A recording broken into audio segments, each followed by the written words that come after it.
நிஜமாவே எனக்கு பசி இல்ல.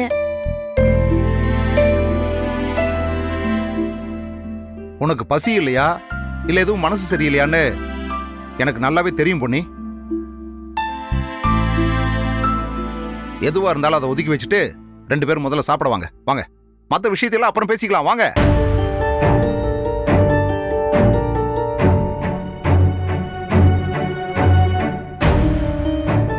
பொன்னி, நீ சாப்பிட வரலங்கிறதால தான் சக்தியும் வரமாட்டேன்னு சொல்லிக்கிட்டு இருக்கான்.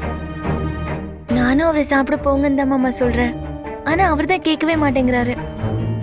என்னம்மா, நீ சாப்பிட வராம அவனும் வரமாட்டேன்னு தெளிவா சொல்றானே. முதல்ல நீ வா.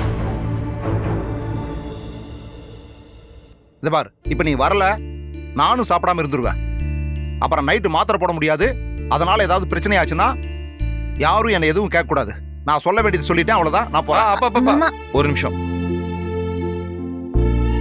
பொன்னி, இப்ப நீ சாப்பிட வரப்போறியா இல்லையா?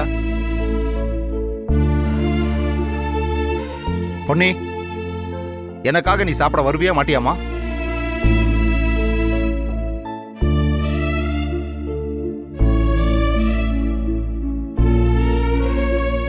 வா, அதான் இவ்வளவு தூரம் சொல்றாருல்ல. வரேன் மாமா. வா. சரி சரி வா. பாப்பா.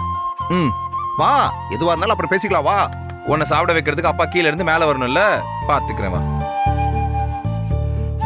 உட்காருங்க. வாடா. உட்காருங்க. உட்கார் உட்கார்.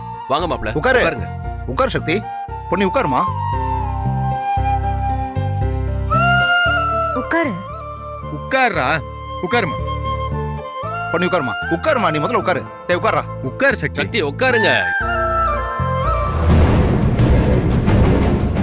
ஜெயா, நீ எங்க போற? எனக்கு போதுங்க. என்ன சாப்பிடவே இல்ல போதுங்கற? எனக்கு பசிக்கல. அம்மா, ஜெயா,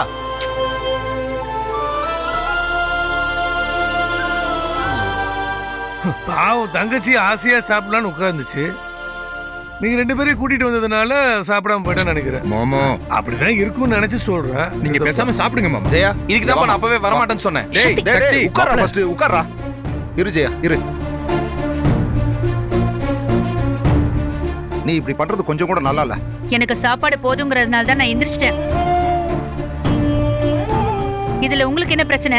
நீ எதை மனசுல வச்சுட்டு இப்படி எல்லாம் பண்றேன்னு எனக்கு தெரியும். தெரியுதுல, அப்புறம் எதுக்கு திரும்ப திரும்ப கேள்வி கேட்டுட்டு இருக்கீங்க?